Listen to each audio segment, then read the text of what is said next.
चलिए प्रश्नावली 4C है और यह लघु उत्तरीय प्रश्न है। कह रहा है कि निम्नलिखित द्विघात समीकरणों को गुणनखंड विधि से हल कीजिए। ठीक है ना, तो चलिए इसको हल किया जाए। पहला प्रश्न है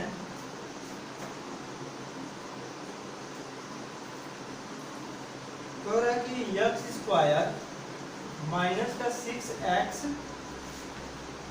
प्लस का 5 इक्वल टू 0। ठीक है, यह द्विघात समीकरण होता है। और द्विघात समीकरण का रूप कैसा होता है, देखिए ax² प्लस का bx प्लस का c इक्वल टू 0 के रूप में होता है द्विघात समीकरण। ठीक है, तो इसी को हल करना है। तो क्या करेंगे हम लोग, सबसे पहला काम हम लोग यह करते हैं, पहला रूल बता दे रहे हैं खूब बढ़िया से, बाकी आगे हम डायरेक्ट करते चलेंगे। यह कह रहा है कि इसमें रूल क्या है, 5 और यहाँ पर जो नंबर होता है, यहाँ पर तो कुछ नहीं है तो 1 मान लेते हैं। ठीक ना, इसका और इसका मल्टीप्लाई करते हैं। मल्टीप्लाई करने पर जो भी चीजें प्राप्त होती है, जैसे कि मान लीजिए 5 इंटू 1, ठीक है। एक दो प्रश्न समझा दे रहे हैं ऐसे। 5 इंटू 1 हो जाएगा, तो 5 इंटू 1 करेंगे तो ओनली 5 बचेगा। अब 5 को ऐसे दो भागों में ब्रेक करना होता है, 5 को दो भागों में ब्रेक करना होता है। ऐसा ब्रेक करें कि जोड़ने या घटाने पर क्या आना चाहिए, 6 आना चाहिए, बीच वाली संख्या मिलना चाहिए।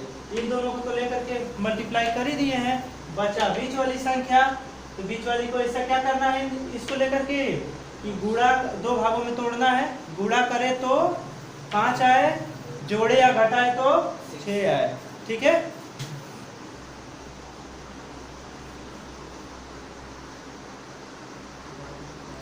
ठीक है जी।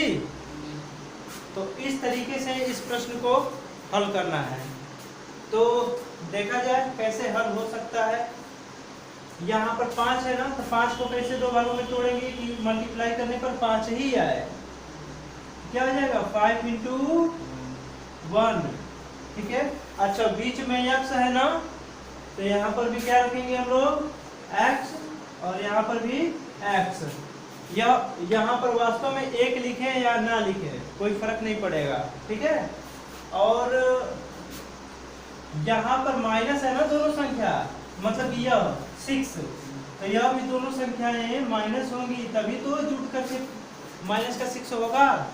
अब यही जो चीज होता है, यही दोनों पार्ट इसकी जगह पर लिखा जाता है।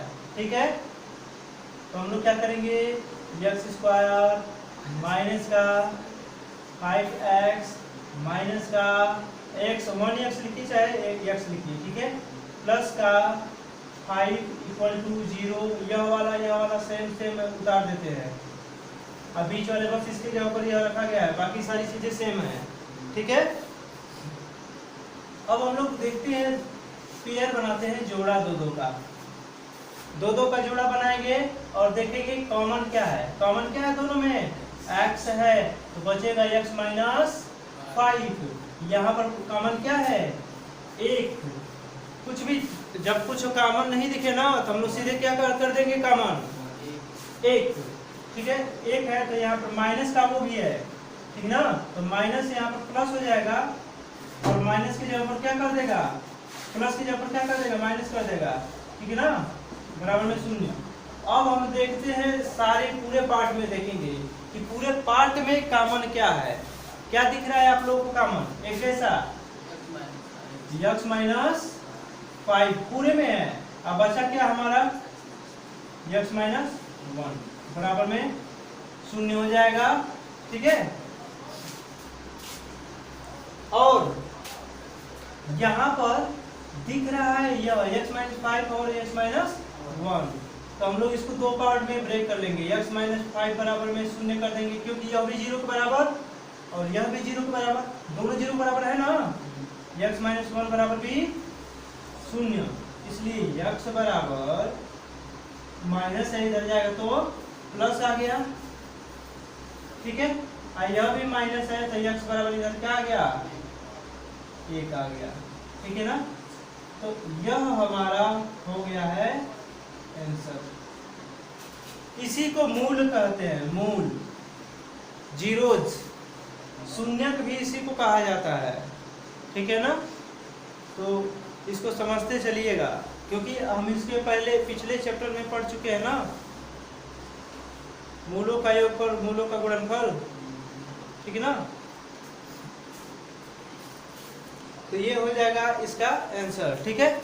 अगले प्रश्न को देखा जाए। चलिए इस प्रश्न को देखा जाए। क्या कर सकते हैं हम लोग, रूट में दिया हुआ है, जैसा कि इसके पहले प्रश्न में हमने बताया है कि लास्ट एंड फर्स्ट दोनों का मल्टीप्लाई कर देंगे हम लोग। तो मल्टीप्लाई कर दीजिए। तो किस पद का करना होता है जी, अचर पद का मल्टीप्लाई करना होता है, ठीक है ना। अचर पद मतलब यहाँ पर जो दिया हुआ है यह अचर पद है, यानी 8 चल क्यों नहीं रहा है जी, 8√3 इंटू क्या कर देंगे, √3, ठीक है। यह अचर पद है, x हो या y हो, इन पदों को नहीं लेना होता है, ठीक है। अगर इसका मल्टीप्लाई कर देंगे तो क्या हो जाएगा, 8 3 जा, क्योंकि इसको लिखा जा सकता है क्या चीज, 8 इंटू इसका जोड़ा बन गया 3 हो जाएगा, बराबर में 24, ठीक है। 24 को ऐसे दो भागों में तोड़ना है कि जोड़ने या घटाने पर क्या आना चाहिए, 2 आना चाहिए। ऐसा कौन सा नंबर है जिसमें जिसको जोड़े या घटाए तो 2 आ जाए और उसी का मल्टीप्लाई कर दे तो 24 आ जाए, ऐसा कौन सा है, 6 and 4 सही है, 6 और 4 में। जबकि जानते हो यहाँ पर x है तो यहाँ पर भी x दोनों जगह करेंगे, इसमें से इसको घटाएंगे तभी तो 2 आएगा, ठीक है। यही चीज इसकी जगह पर नोट कर देना है। तो हम लोग क्या करेंगे, 3x² और प्लस का 6x माइनस का 4x माइनस का 8√3 इक्वल टू 0। अब पेयर बना लेते हैं, जोड़ा दो का जोड़ा बना लेंगे। तो दोनों में से कॉमन क्या है, कॉमन तो है, √3 भी कॉमन है, ठीक है, √3 भी कॉमन है। और क्या कॉमन है, जैसे देखिएगा यहाँ पर इसको लिख सकते हैं √3 x² प्लस का 2 इंटू रूट में 3 को 2 बार लिखा जा सकता है 9, क्योंकि 2 3 6 होता है और x हो जाएगा। इसी प्रकार से यहाँ पर तो कुछ नहीं बचेगा, 4x माइनस का 8 √3 इक्वल टू 0, ठीक है। इसमें से √3 को कॉमन कर लिया जाए और x को, तो बचेगा क्या, x प्लस 2√3 बचेगा, बचेगा कि नहीं बचेगा। चलो तो यहाँ पर कॉमन करेंगे माइनस को, -4 को, तो x प्लस 2√3 इक्वल टू 0। अब यहाँ पर क्या हो जाएगा, x प्लस 2√3 एक में हो जाएगा और यहाँ पर क्या बचेगा, 3x माइनस का 4 इक्वल टू 0 हो जाएगा। और यहाँ पर जानते हो कि दोनों को बराबर कर देना है, x प्लस 2√3 इक्वल टू 0 और यहाँ पर रूट में 3x minus 4 equal to 0। x बराबर हो जाएगा 2√3 और वो भी माइनस में, ठीक है। तो यह एक साइड का आंसर हो गया। यहाँ पर हो जाएगा x बराबर 4 और यह 4 कहाँ चला, रूट में 3 चला जाएगा नीचे, ठीक है। यह रूट में 3 नीचे चला जाएगा और इसको हम लोग क्या कर सकते हैं, और मन करे तो इसका परिमेयकरण कर दीजिए। परिमेयकरण करने के लिए क्या करते हैं हम लोग, रूट में 3 और रूट में 3 का मल्टीप्लाई करते हैं, तो इसलिए x बराबर क्या हो जाएगा, 4 √3 3। तो ये हो गया है हमारा आंसर। मन करे तो आंसर यहाँ पर भी छोड़ सकते हैं, ठीक है।